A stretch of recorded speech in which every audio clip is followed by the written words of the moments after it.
Okay, folks, take two. Live technology, everybody.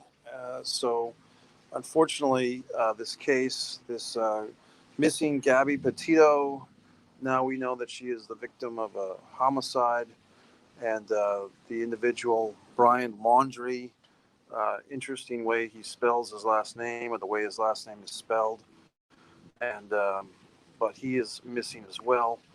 And so, obviously, most people there's so many aspects to this case. And first of all, respect to the deceased, this young lady. It's obviously not her fault that she is gone.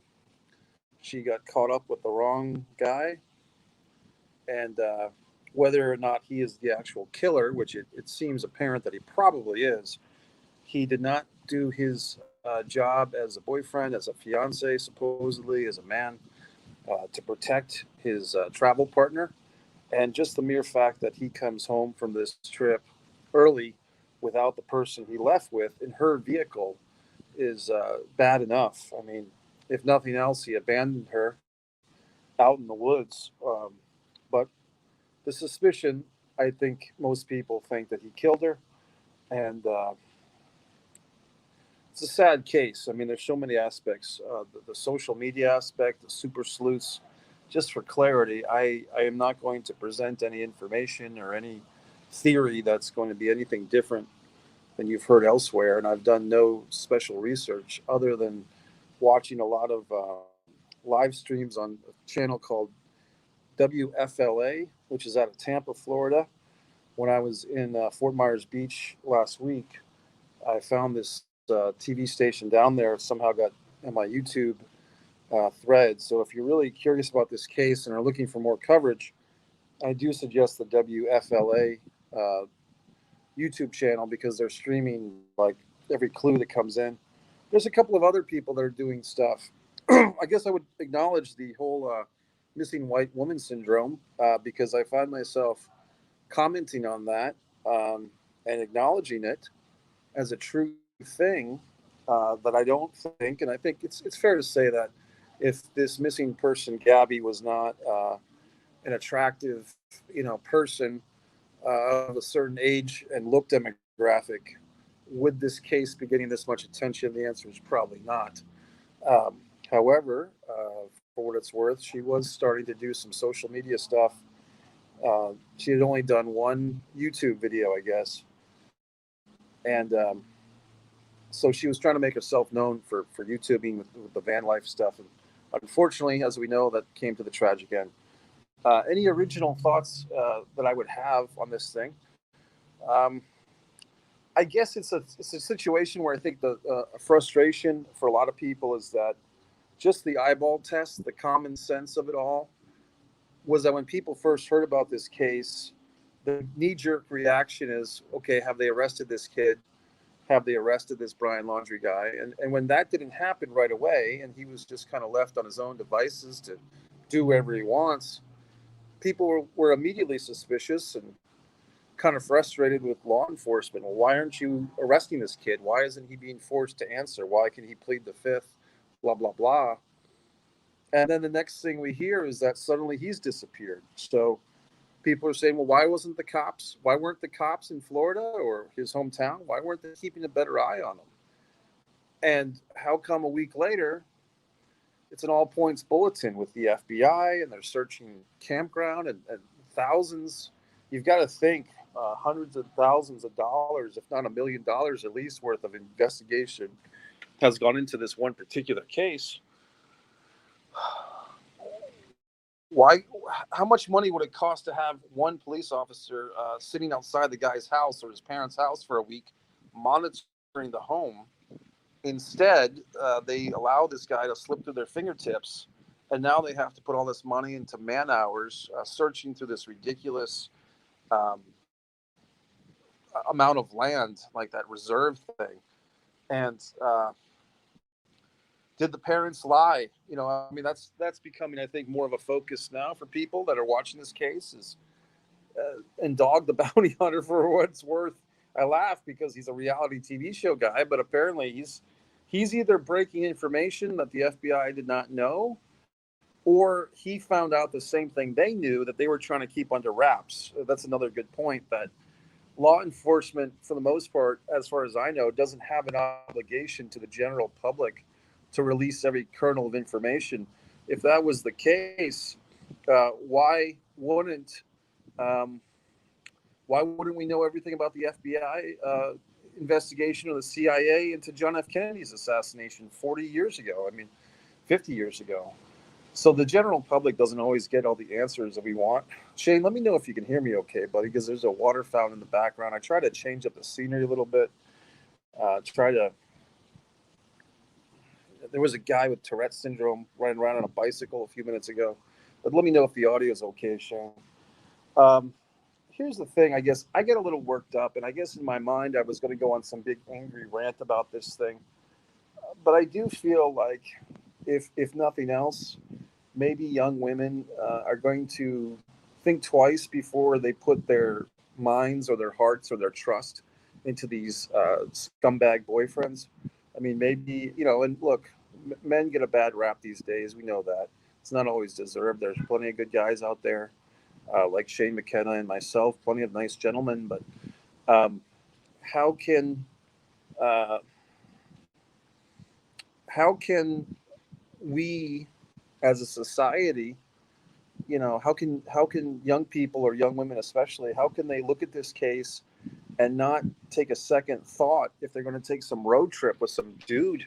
You know what I mean? Or how can parents not look at this case? And maybe whole thing is orchestrated to make us second guess each other. But going off on a van at age 22, I mean, with this gentleman who doesn't have hair, how could you trust this guy?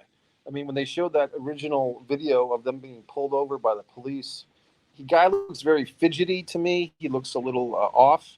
And granted, the police are in a tough spot because now everyone's going to second guess them, and everyone's going to Monday morning quarterback the police.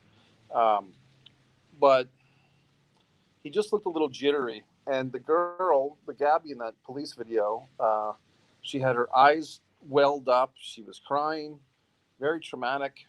Um, you can imagine what the parents, this father, the stepfather, the mother. Some weird things about this case, though, and once again, I want to be respectful because I do believe that ultimately you're talking about somebody's life being ended. But Shane, join me on this. Today, the family, the two sets of parents, like Gabby's parents were divorced, so the father and the stepmother, the mother and the stepfather have all gotten this "Let It Be" tattoo, which is a Beatles album, a Beatles song that Gabby had tattooed on her arm. The photographs of her before she passed away with the monarch butterfly wings.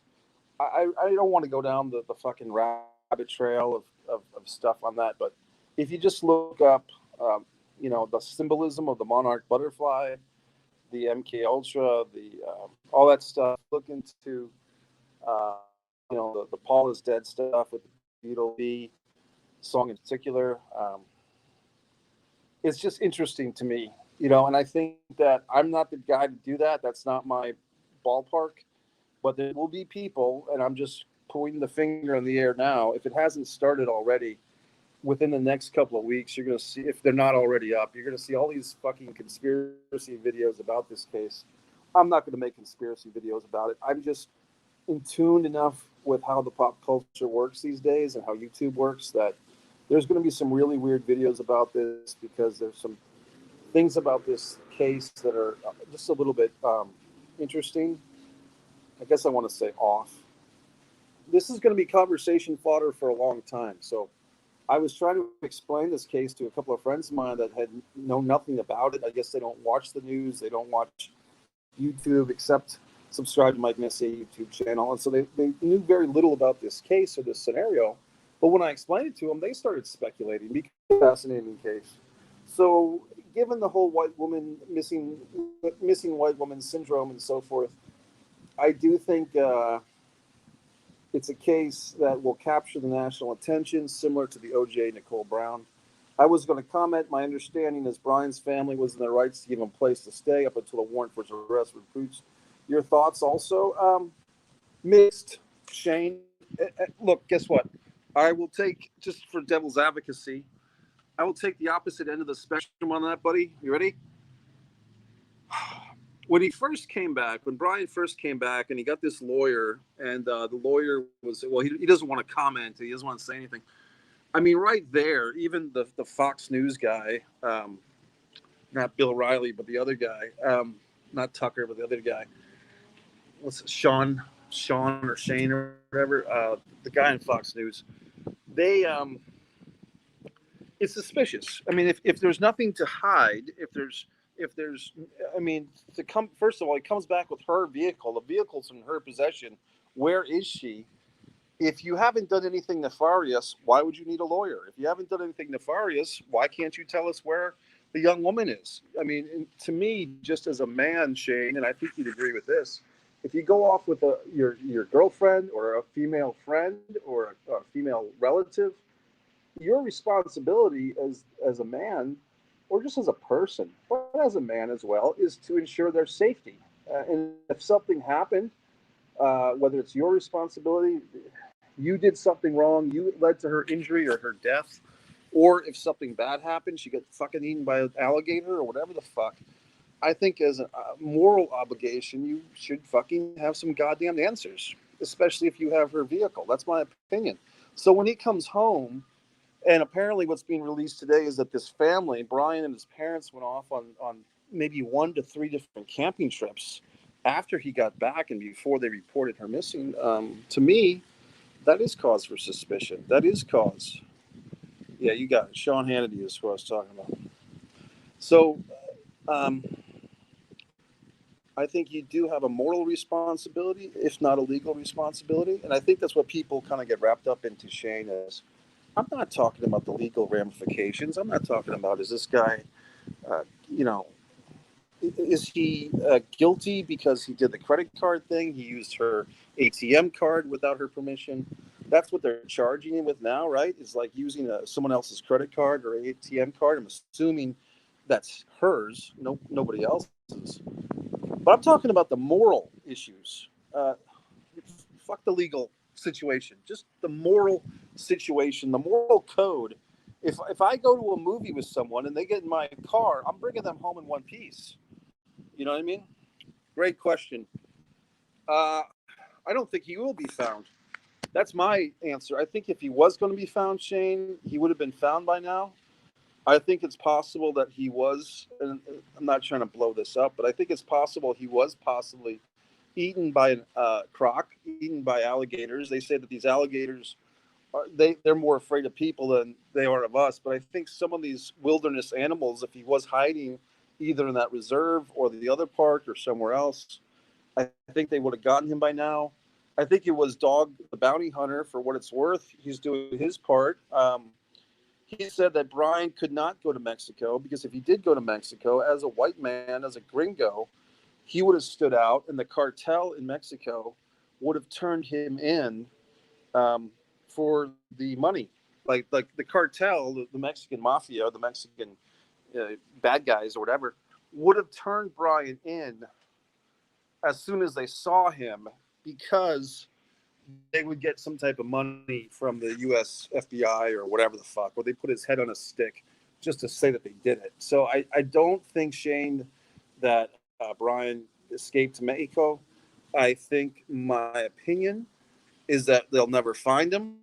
I think that they could have found him if they had fucking put one police officer, one fucking security cop, 2 guys doing split shifts, 3 guys doing a shift, get the college security, get the mall cops. If they had put someone outside his home for a week, this is another part of the case that's frustrating for the average person, because the average person immediately hear this case. The guy came home without the girl.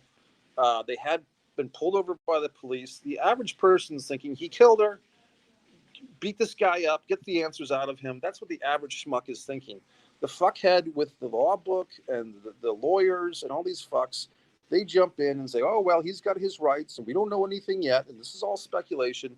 But as time wears on, the gut instinct of the normal human being seems to have more merit to it than the talking head asshole who is telling us, well, we don't know anything yet, and blah, blah, fucking blah. Well, fuck you, to these talking head expert fucks who are telling us that the gut instinct of the human person, the regular human being, doesn't know what happened, when you can just look at that goddamn video of them getting pulled over and it's apparent that this fuck most likely killed her. So, I mean, what can you say? I agree with you, but until the body was found, until a warrant, a crime didn't take place, hard to assign resources on someone innocent. I understand what you're saying, Shane.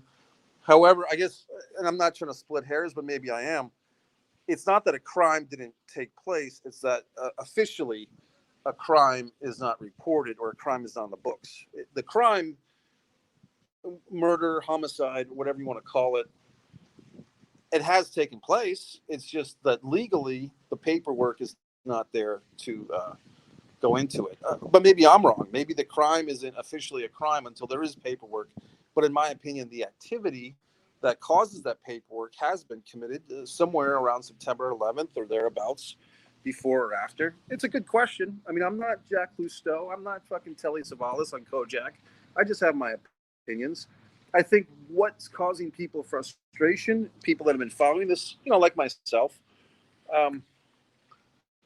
is the feeling that the average schmuck, the average idiot, the average asshole is watching this stuff on TV. It feels pretty obvious that this guy fucking killed her. That's the feeling. And we have to go into this polite song and game. It's not what you know, it's what you can prove. Denzel Washington, Training Day 2001. Great quote. Let's see if I can do a Denzel impersonation. I'll see if I can do that. It's not what you know, it's what you can prove. I can't do it with Denzel right now. There's too many people around me. But it's not what you know, it's what you can prove. Interesting. So I don't know. Do I think they'll find the body, Shane? I don't think they will.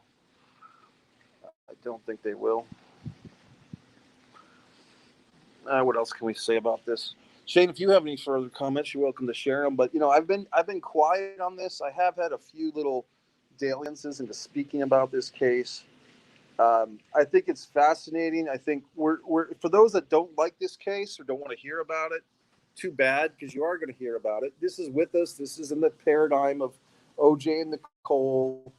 A friend of mine was telling me about D.B. Cooper, a guy who escaped from a fucking missing helicopter or something. Amelia Earhart. This is in that is it pantheon? Is that the word? Or canon of cases that capture the public's imagination?